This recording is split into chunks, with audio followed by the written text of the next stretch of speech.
Hello students, Kumar study circle में आप सबका स्वागत है। हॉस्टल अधीक्षक को पेपर को देखते हुए यहाँ पर आपका एक सिलेबस में जोड़ा गया बाल मनोविज्ञान। आज हम उसी को उठाते हुए बाल मनोविज्ञान क्या है, इसकी परिभाषाएं क्या है, इसके सिद्धांत क्या है, इसकी उपयोगिता क्या है, इससे कितने क्वेश्चन बनेंगे, कैसे क्वेश्चंस आ सकते हैं, उस सारी चीज को यहाँ पर देखने की कोशिश करेंगे जो आपके लिए परीक्षा उपयोगी होगा। तो चलिए देर न करते हुए इसको समझने की कोशिश करते हैं।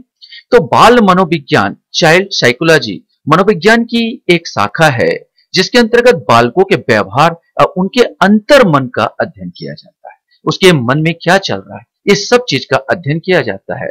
और बाल मनोविज्ञान में छात्रों के प्रत्येक अवस्था अर्थात गर्भावस्था, शैशवावस्था, बाल्यावस्था, किशोरावस्था माने गर्भावस्था से किशोरावस्था की बारीकी से अध्ययन किया जाता है। एक क्वेश्चन आपका बन जाएगा कि बाल मनोविज्ञान में छात्रों का जो अध्ययन कहां से कौन सी अवस्था तक किया जाता है। तो गर्भावस्था से शैशवावस्था, बाल्यावस्था, किशोर चारों अवस्था इसमें आती है। चारों अवस्था का इसमें अध्ययन बारीकी से किया जाता है जिसमें उनमें होने वाले विकास को उचित दिशा प्रदान किया जा सके। बाल मनोविज्ञान के जनक जॉन पियाजे को कहा जाता है। क्वेश्चन बनेगा कि बाल मनोविज्ञान के जनक कौन है। तो जॉन पियाजे वे पहले मनोवैज्ञानिक थे जिन्होंने बच्चों में समझ के अधिग्रहण का व्यवस्थित अध्ययन किया और इसलिए इन्हें बाल मनोविज्ञान का पिता के रूप में जानते हैं। बाल मनोविज्ञान के इतिहास को अगर देखने की कोशिश करें तो 19वीं शताब्दी में ही बाल मनोविज्ञान की आवश्यकता संसार के प्रमुख विद्वानों ने अनुभव करने लगे थे। उन्होंने अनुभव किया कि बालकों के भली प्रकार के लालन पालन और शिक्षण के लिए बाल मनोविज्ञान को समझना होगा। 20वीं शताब्दी में बाल शिक्षण के महत्व के साथ साथ बाल मनोविज्ञान का अधिक विकास हुआ था। तो कौन सी शताब्दी? 20वीं शताब्दी में हर्बर्ट स्पेंसर ने इस बात पर जोर दिया कि प्रत्येक नागरिक की शिक्षा में बाल मनोविज्ञान की शिक्षा अनिवार्य होनी चाहिए। बाल मनोविज्ञान के ज्ञान के बिना सफल गृहस्थ जीवन व्यतीत नहीं किया जा सकता। क्वेश्चन बन सकता है कि ऐसा किसने कहा कि बाल मनोविज्ञान के ज्ञान के बिना सफल गृहस्थ जीवन व्यतीत नहीं किया जा सकता है? वो हर्बर्ट स्पेंसर है। ठीक है। बाल मनोविज्ञान का प्रारंभिक अध्ययन फ्रांस में हुआ। क्वेश्चन बनेगा बाल मनोविज्ञान का प्रारंभिक अध्ययन कहाँ हुआ? तो बाल मनोविज्ञान का प्रारंभिक अध्ययन जो हुआ ये हुआ फ्रांस में हुआ। ये भी इंपॉर्टेंट है, ये आपके लिए देखना आपको इंपॉर्टेंट है। पेरिस के पिकॉट महाशय ने बाल मनोविज्ञान के लिए thought and language of the child नामक पुस्तक रूप में अपनी मौलिक देन दी। तो उनकी पुस्तक का नाम जो है thought and language of the child, ये किसका पुस्तक है? पिकॉट की पुस्तक है। इसी समय मंद बुद्धि बच्चों की परख करने के लिए डॉक्टर बीने ने बुद्धि मापक परीक्षाएं निकाली। क्वेश्चन बन सकता बुद्धि मापक परीक्षाएं किसने निकाली थी? तो डॉक्टर बीने, याद रखेंगे डॉक्टर बीने ने निकाली थी। बीने ने इस काम को शुरुआत की एवं वह बाल मनोविज्ञान और शिक्षा के विकास के लिए बड़ा महत्वपूर्ण सिद्ध हुआ था। फिर एक बार जो आपके लिए इंपॉर्टेंट चीज है वह है बाल मनोविज्ञान के जनक जीन पियाजे या जीन पियाजे को कहा जाता है। वे पहले मनोवैज्ञानिक थे जिन्होंने बच्चों की समझ के अधिग्रहण के व्यवस्थित अध्ययन किया और इसलिए उन्हें बाल मनोविज्ञान का पिता के रूप में मानते हैं। क्वेश्चन बनेगा कि बाल मनोविज्ञान के पिता के रूप में किसे जाना जाता है? तो जीन पियाजे या जॉन पियाजे, कहीं मिलता है जीन पियाजे, वहां जाना जाता है। जीन पियाजे को 20वीं सदी के विकासात्मक मनोविज्ञान के क्षेत्र में एक बड़ी हस्ती है और बड़ा योगदान। कुछ परिभाषाओं को अगर देखने की कोशिश करें तो बाल मनोविज्ञान की परिभाषा है क्रो एवं क्रो महोदय के अनुसार। क्रो एंड क्रो महोदय के अनुसार यह एक मनोवैज्ञानिक अध्ययन है जिसमें बालकों के गर्भावस्था से किशोरावस्था तक अध्ययन किया जाता है। मैंने आपको याद रखना है कि अगर गर्भावस्था से किशोरावस्था तक अध्ययन करने की बात कौन करता है तो क्रो एवं क्रो महोदय का आएगा। वहीं पर आप देखोगे जेम्स टेबर कहता है बाल मनोविज्ञान की वह शाखा है जिसमें जन्म से परिपक्वावस्था तक विकसित रहने का मानव अध्ययन किया जाता है। तो जेम्स टेबर कह रहा है जन्म से परिपक्व अवस्था और क्रो एंड क्रो कह रहे हैं बालकों गर्भावस्था से किशोरावस्था। तो इसमें शब्दों पर ध्यान दो। गर्भावस्था से किशोरावस्था तक अध्ययन क्रो एंड क्रो महोदय ने किया है। जन्म से परिपक्वता अवस्था तक अध्ययन की विकास करने की बात किया जेम्स टेबर कर रहे हैं। वही थॉमसन महोदय कह रहे हैं यह सभी को एक नई दिशा प्रदान करने का कार्य करता है एवं उसे उचित रूप प्रदान करने का कार्य करता है जिसमें विकास की दिशा को उचित रूप दिया जा सके। तो इस ढंग से शब्दों को देखो और पहचानने की कोशिश करो कि किसने बोला होगा। जस्ट आइजेक के अनुसार भी बाल मनोविज्ञान के संबंध बालक के मनोवैज्ञानिक प्रक्रियाओं के विकास से इसमें गर्भकालीन अवस्था, जन्म, शैशवावस्था, बाल्यावस्था, किशोरावस्था, परिपक्वावस्था। माने ये इस आदमी ने आईजेनिक के अनुसार आईजेनिक ने सबको बोल दिया, अर्थात जन्म, शैशवावस्था, बाल्यावस्था, किशोरावस्था, परिपक्वावस्था, ऐसा बोले तो आईजेनिक के अनुसार हो जाएगा। बालक का मनोविज्ञान विकास प्रक्रियाओं का अध्ययन किया है। उपयुक्त परिभाषा के आधार पर कहा जा सकता है कि बाल मनोविज्ञान गर्भकालीन अवस्था से परिपक्वता अवस्था तक व्यक्ति के मनोवैज्ञानिक क्रियाओं, चिंतन, समस्या का समाधान, सृजनात्मक, नैतिक तथा व्यवहार, अभिवृत्तियां, मत एवं रुचि आदि के विकास का वैज्ञानिक अध्ययन है।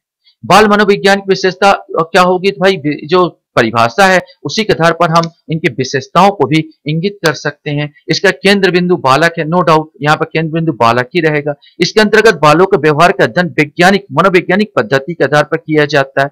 यह छात्रों के विकास को उचित दिशा प्रदान करता है। आपने देखा होगा थॉमसन ने कहा था उचित दिशा। यहाँ पर बाल मनोविज्ञान मनोवैज्ञानिक की एक शाखा जिसका विकास एवं उपयोग आधुनिक समय में अधिक हो रहा है और इसके अंतर्गत बालकों के व्यवहार में हो रहे परिवर्तन को जानकर उसकी सही दिशा प्रदान करने हेतु विभिन्न योजनाओं का निर्माण किया जाता है। तो ये बाल मनोविज्ञान की कुछ विशेषताएं हैं। अब आते हैं बाल मनोविज्ञान के सिद्धांत को देख लेते हैं, कौन वैज्ञानिक क्या कहता है। तो मनोविश्लेषणात्मक सिद्धांत की बात किया जाए तो मनोविश्लेषणात्मक सिद्धांत प्रतिपादित किया था सिगमंड फ्रायड ने। सिगमंड फ्रायड ने मनो विश्लेषणात्मक सिद्धांत, याद रखेंगे मनोविश्लेषणात्मक सिद्धांत की बात किया जाए तो सिगमंड फ्रायड का आएगा। सिगमंड फ्रायड ने ये विशेषताएं बताई थी मनोविश्लेषणात्मक सिद्धांत। इस सिद्धांत के प्रतिपादक मनोवैज्ञानिक सिगमंड फ्रायड द्वारा किया गया। इनके अनुसार व्यक्ति अपनी आवश्यकताओं के अनुसार अपनी क्षमताओं में वृद्धि करने का कार्य करता है। यह सिद्धांत आधुनिक समय का प्रसिद्ध मनोवैज्ञानिक सिद्धांत है। कहता है ये इनका जो मेन है मनोविश्लेषणात्मक सिद्धांत है कि उसके पास व्यक्ति का बच्चे के पास जितनी क्षमता होगी वो उसका क्षमता और उसका उपयोग करने की कोशिश करेगा। बच्चे को भी देख लो, बच्चा यहाँ पर है, बच्चा अगर बैठना सीख गया है और बैठ के यहाँ बैठा हुआ चल नहीं पा रहा, लेकिन दूर में कोई चीज रखा हुआ, ग्लास रखा, उसको लेना चाहता है तो पूरे शरीर को, हाथ को बढ़ा के और पूरे शरीर को बढ़ा के उसको लेने की कोशिश कर, जितनी उसके पास क्षमता है उसको लेने का प्रयास करना स्टार्ट करेगा। तो जो सिगमंड फ्रायड साहब कहते हैं कि ये जो बच्चे का जो जितना उसका वो होती है या बुद्धि होती है, जितना उसके पास क्षमता होती है और उसकी जितनी आवश्यकता होती है उसके अनुसार वो कार्य करने में अपने को लगा देता है। तो ये सिद्धांत था विश्लेषणात्मक सिद्धांत सिगमंड फ्रायड का। व्यवहारवादी सिद्धांत है, इस सिद्धांत के प्रतिपादक मनोवैज्ञानिक जॉन डॉलर एवं पीजे नीर, याद रखेंगे जॉन डॉलर एवं पीजे नीर द्वारा किया गया। इस सिद्धांत के अनुसार बालकों के व्यवहार के आधार पर बालकों की मनोदशा को आसानी से समझा जा सकता है। अगर बालक बार बार ये मान के चलो झल्ला रहा, बार बार गुस्सा हो जा रहा, तो उसकी मनोदशा आप समझ सकते हैं। बालक शांत बैठा है तो उसकी मनोदशा समझ सकते हैं। बालक जैसा व्यवहार कर रहा है उसके आधार पर उसकी मनोदशा को समझा जा सकता है। ये जॉन डॉलर एवं पीजे मीर कहते हैं, इनको व्यवहारवादी सिद्धांत के नाम से जाना जाता है। अर्थात उनकी आवश्यकता, उनके मन मस्तिष्क में चल रहे द्वंद्व की आसानी से पहचाना जा सकता है उसके व्यवहार के द्वारा।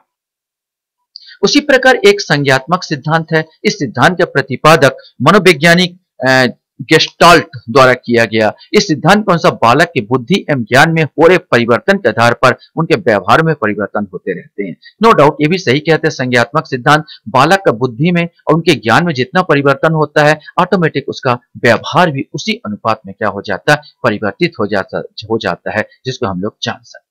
बाल मनोविज्ञान की शिक्षा में उपयोगिता बहुत ज्यादा उपयोगिता है भाई। आधुनिक शिक्षा में वास्तविक उद्देश्यों की प्राप्ति करने एवं शिक्षा को प्रभावशाली बनाने हेतु बाल मनोविज्ञान की शिक्षा में सम्मिलित किया जाना अति आवश्यक हो गया है, तभी हम उसको जान पाएंगे। यह पाठ्यक्रम, समय सारणी, विद्यालय कार्यक्रम, सह पाठ्यक्रम, सामग्री के चयन आदि में अपनी सक्रिय भूमिका निभाती है। आधुनिक शिक्षा में हो रहे बदलाव का कारण भी यही है और शिक्षा को बाल केंद्रित बनाने के कारण छात्रों को उनकी रुचि के अनुसार शिक्षा प्रदान करवाना, जिससे वह अपनी क्षमता के अनुसार अपना बौद्धिक विकास कर सके। यह सभी बाल मनोवैज्ञानिक पद्धति के बलबूते संभव हो पाया। पहले बालकों को जानो, उनका विकास को जाना, उसके आधार पर उनको फील्ड चयन करने दो। बच्चेपन से ही आप उनको दे दो। किसी को डांस में अगर इंटरेस्ट है तो डांस में भेज दो, या किसी को आर्ट में इंटरेस्ट है तो आर्ट में भेज दो, चित्र बनाने में इंटरेस्ट, चित्र बनाने वाले बालक को अगर डांस करवाओगे तो नहीं कर पाएगा, डांस करने वाले बालक को अगर चित्र बनवाओगे तो नहीं कर पाएगा। तो मनोदशा समझने के बाद उनको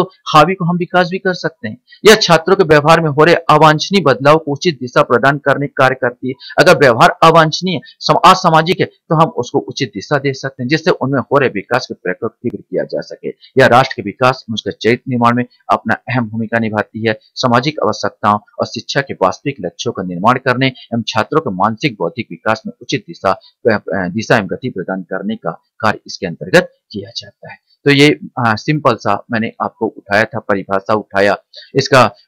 बाल विकास है, बाल विकास क्या है, मनोविज्ञान क्या है, इसके बारे में सारी डिटेल से जानकारी मैंने यहाँ पर आपको दिया। आशा करता हूँ ये वीडियो आपको अच्छा लगा होगा। आप लोग मेरे वीडियो वॉच करते हो इसलिए धन्यवाद। Thank you very much.